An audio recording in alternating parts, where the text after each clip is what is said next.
The high-level general debate of the 76th session of the United Nations General Assembly continued this Saturday.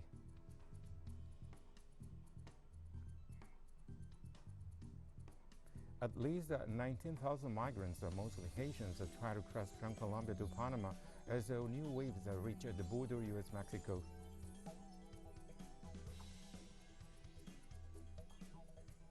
In Somalia, a car bomb attack left at least 8 people killed and 7 others injured.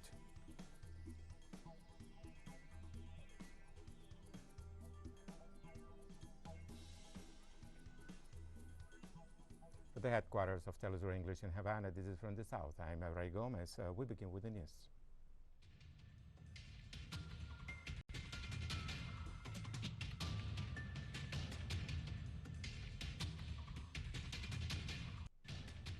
The high-level general debate of the 76th session of the United Nations General Assembly continues on Saturday, as well as the high-level dialogue on energy, a collateral event including the participation of 100 member states, as well as business leaders, foundations, and international civil society and youth organizations to mobilize commitments and actions in terms of the cold green energy.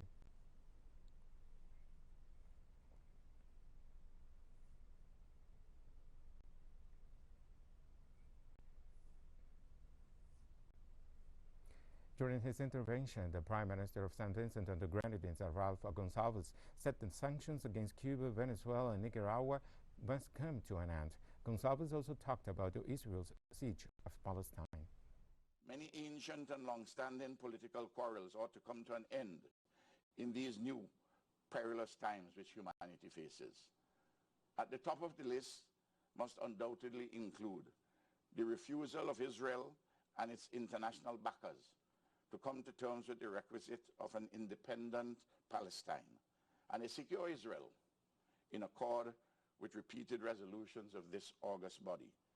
And similarly, the refusal of the United States of America to discuss the unlawful and crippling economic blockade of Cuba and to bring to an end the unjust, harsh, unilateral economic and financial sanctions against Venezuela and to a lesser extent, Nicaragua.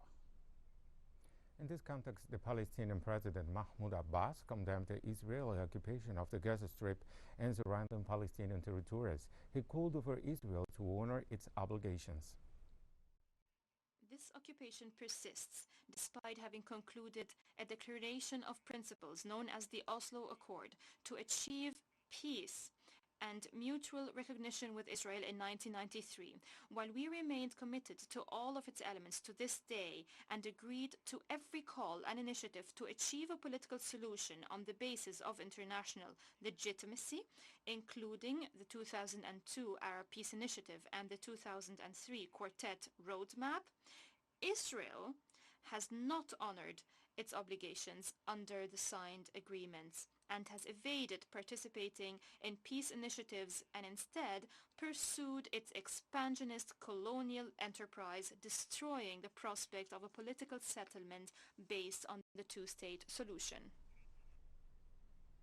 On the other hand, the Prime Minister of Haiti, Ariel Henry, swore to find the perpetrators and those who ordered the assassination of former President Jovenel Moïse. It would be remiss of me not to reaffirm the deep appreciation of the Government of the Republic of Haiti for the Bureau's initiative of the 75th session of the General Assembly to organize a tribute on the 14th of July 2021 to His Excellency, in the memory of His Excellency President Jovenel Moïse. He died tragically from an assassin's bullets in the night from the 6th to the 7th of July this year. The messages of support and sympathy of governments of member states of the organization have been greatly appreciated by the Haitian people. I would like to reaffirm here from this rostrum my determination to do all I can to find all of the perpetrators, the accomplices, and those people who ordered this heinous crime. Nothing, absolutely nothing, no political maneuver, no media campaign, no distraction can deter me from this goal to bring justice for President Moïse. It is a duty to his memory, a duty to his family, and a duty to the Haitian people. The criminal investigation underway is a difficult one. It was a transnational crime, and because of this, we are formally requesting mutual legal assistance. This is a priority of my government for the entire nation. This crime must not remain unpunished, and the perpetrators, all the perpetrators, must be brought to justice. President of Nigeria, Muhammadu Buhari, stated that his country will continue supporting the United Nations and its respective forums. In this regard, my delegation will continue to support the United Nations as the indispensable forum for international cooperation and the cornerstone of the multilateral system rooted in respect for international law, including international human rights law, and predicated on a rules-based order.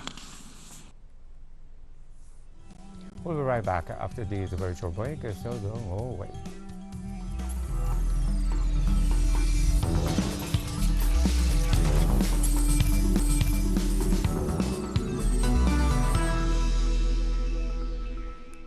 Welcome back. Authorities of the Colombian Department of Antioquia reported that about 19,000 Haitian citizens are stranded in the town of Necoclí and trying to cross to Panama.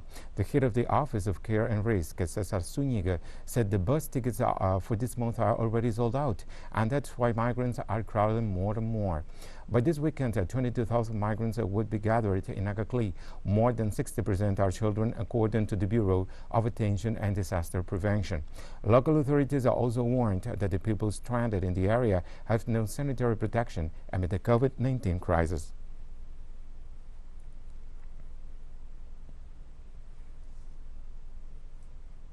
Meanwhile, in Panama, authorities from the National Migration Service said that the crisis caused by the massive presence of the Haitian migrants in Central America and Colombia should be treated as a regional crisis. Migration representatives pointed out that in the last few days, Panama has received a flow of migrants that is 5 times bigger than agreed with Colombia.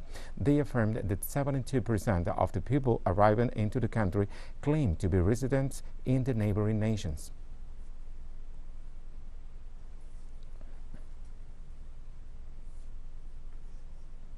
In other news, the head of Venezuela's National Assembly, Jorge Rodriguez, and the Vice President, Elsie Rodriguez, rejected the recent statements of U.S. diplomat James Story, who proposed the issues to be discussed at the talks between the Venezuelan government and the opposition in Mexico.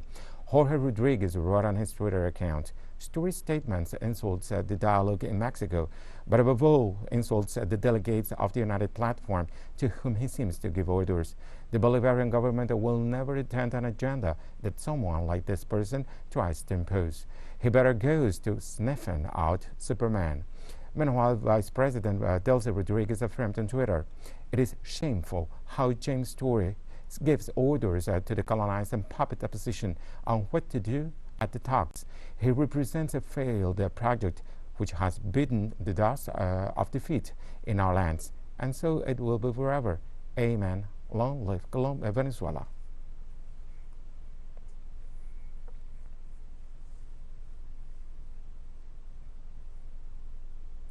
Let's bear in mind that the U.S. ambassador to Venezuela, James Stewart, stated on Friday that the White House will only lift the sanctions against Caracas if a drastic judicial reform is carried out in the South American country.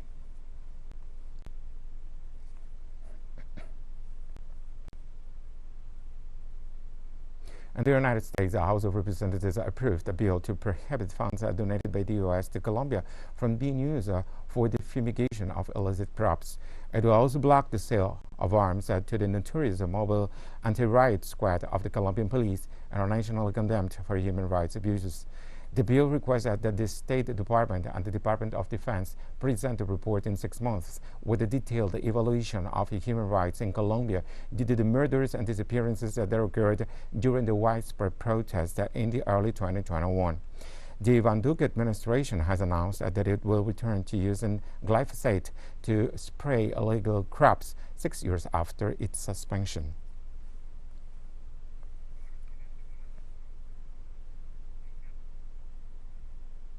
On Friday, Canadian Justice released the financial director of the Chinese company Huawei, detained since 2018. Wang Shi was released after years withdrew its extradition request. The decision by British Columbia Province Supreme Court Social Judge Heather Holmes came after men had hours earlier reached a deferred prosecution agreement with the U.S. to avoid felony fraud charges. The Chinese executive had been serving home detention since 2018 after the United States issued a warrant for her arrest on charges of banking electronic fraud.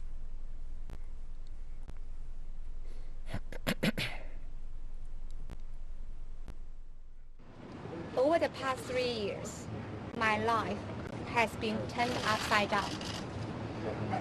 It was a disruptive time for me as a mother, a wife, and a company executive. But I believe every cloud has a silver lining. It really was an invaluable experience in my life.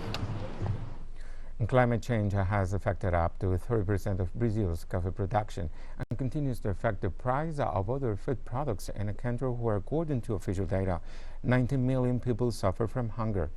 We have the details with our correspondent Ignacio Ramos. Brown leaves and disappointment faces are this September's scenario in the south of Minas Gerais. This farm was hit by drought, fires, and the consequences of the 2021 frosts. They lost 30% of their coffee crops. We need a period of time to recover the plantation. It will take about 2 years to harvest, about 2 years to start producing again. That is the process for now. There is nothing else to do. Another plantation with 2 years of work was completely lost. The frequency of freezing temperatures and long drought is an abnormal phenomenon in this region. I am 24 years old and I have never seen anything like this. There are always frosts, but not in that proportion. 1 week before the end of September, 4 states and the federal district already exceed the historical average of fires registered by the satellites of the National Institute for Space Research. Burned areas that have been burning year after year become more vulnerable and flammable in this period of drought as a result of human actions that do not stop and do not allow repair. In our region, there are a lot of wildfires. Some time ago, a fire was ignited in my uncle's coffee plantation. We were there to contain the fire. When something like that happens with our neighbors, we hope to stop it. This month, the Brazilian president vetoed the bill to support family farming. In the last year, the price of coffee in Brazilian supermarkets increased on average 82%, while soybean oil went up by 87%, rice 70%, and potatoes 48%. According to official data, more than half of the Brazilian population is unable to properly feed itself. Ignacio Lemos y Julia Nasif para TeleSUR. And Cuba's regulatory authority has granted emergency use authorization for the domestically produced Soberana Plus vaccine against COVID-19 to be used on people who have recovered from the virus aged 19 and over. The decision was made taking into consideration that Soberana Plus met the quality, efficiency, and safety requirements for this sector in the population and provides beneficial elements in terms of added immunity against the potential risk of reinfection. To date, 42% of the Cuban population has been fully vaccinated. Children are also being vaccinated as part of a plan to have more than 90% of the country immunized by the end of November.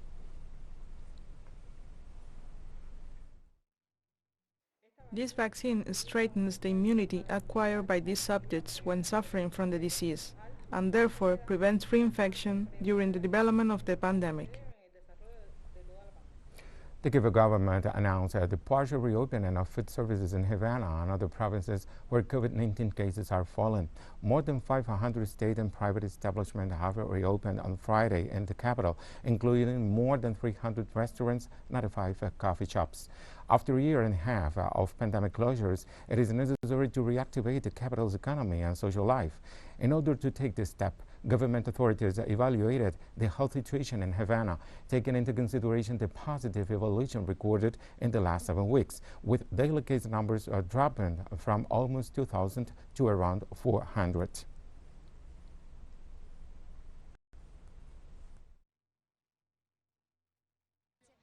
We found out about the new measures of the news yesterday, and well, one of the new measures was the gradual reopening of some restaurants and so on. We are happy, of course, because it has been a while since we went out. We share with friends, we have started university again, that's something we are very excited about. The influx has already started. We are reopening little by little with these measures, and as time goes by, these days, it will be like everything was open until 7. But I think that from Monday onwards, the number of visitors will be much greater. We have more stories coming up after this financial break, so stay with us.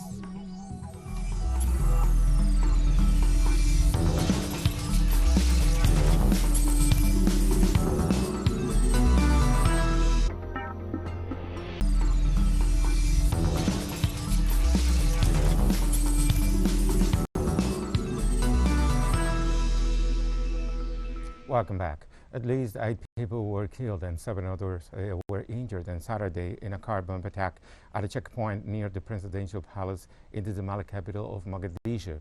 The attack took place at the El Gapta neighborhood on a road leading to Somalia village, which serves as the official residential palace and main workplace of the country's president.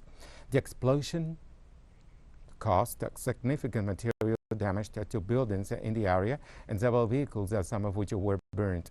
Witnesses said that the car bomb detonated when the police stopped the driver for a security check.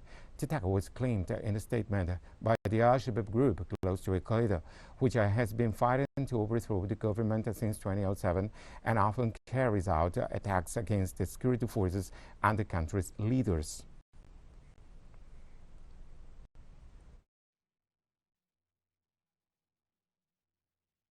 Seven civilians and 1 Somali traffic police person were killed in the attack. 9 people were wounded. The terrorists attacked not only soldiers, government offices, but today they also killed a mother with her 2 children who were visiting this MCH center behind me to get her children vaccinated. Rwandan President Paul Kagame has visited the northern Mozambican province of Cabo Delgado to reaffirm the importance of collaboration between the 2 countries. Rwanda was the first African country to send troops to the province, 1,000 soldiers and police officers in July to help the Mozambican army in the northeast of the country face an increase in attacks by armed groups since late 2017. Other countries in the region have followed, including South Africa, which sent 1,500 soldiers.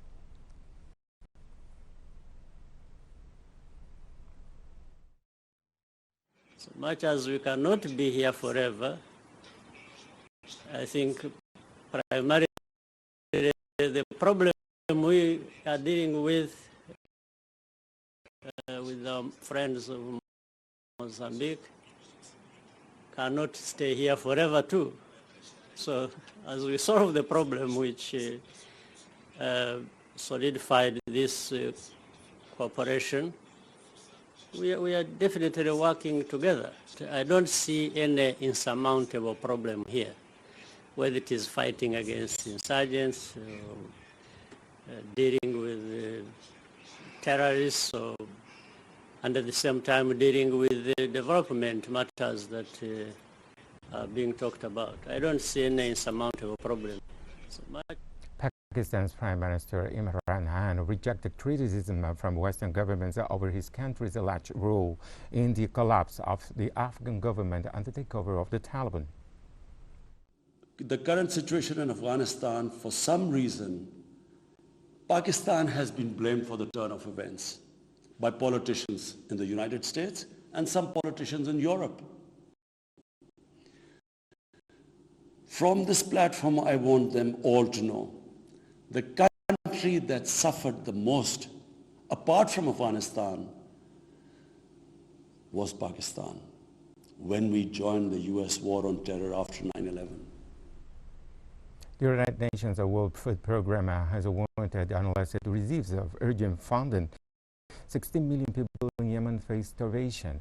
At a high-level meeting on Yemen's humanitarian crisis, the head of the World Food Programme, David Beasley, stressed that food rations will be cut for 3.2 million in October and for 5 million by December unless new funding arrives. He also stated that the UN predicted that 400,000 children could die from starvation next year and urged donors to provide more support for the war-torn country. The United Nations Children's Fund estimates that a Yemeni child dies every 10 minutes due to lack of food and malnutrition. In other words, 1,000 infants per week.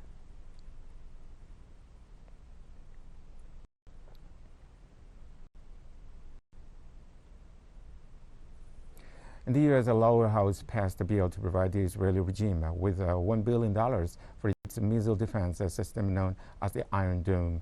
Although some Democrats opposed the bill, it was approved by 420 representatives, which means the Senate will now have to ratify the decision. Despite the recent promises by U.S. Secretary of State Antony Blinken, the United States continued its funding of the occupying Israeli army, which maintains a blockade against more than 2 million people trapped in the Gaza Strip. Israel's Defense Minister Benny Gantz thanked his U.S. counterpart for honoring his commitment to security. The Biden administration described the investment as coherent in view of what it referred to as the tense situation in Gaza.